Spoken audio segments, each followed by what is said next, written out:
Yan. Yan po ang tinatawag nilang Del Pilar Falls. Yan. Sabi po nung kasama natin ay 14 na layer daw yan.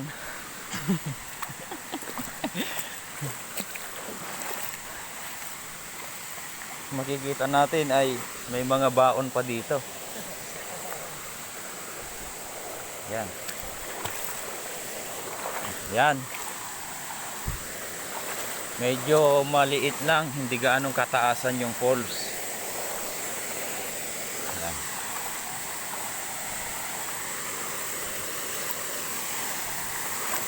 Malalim yung tubig.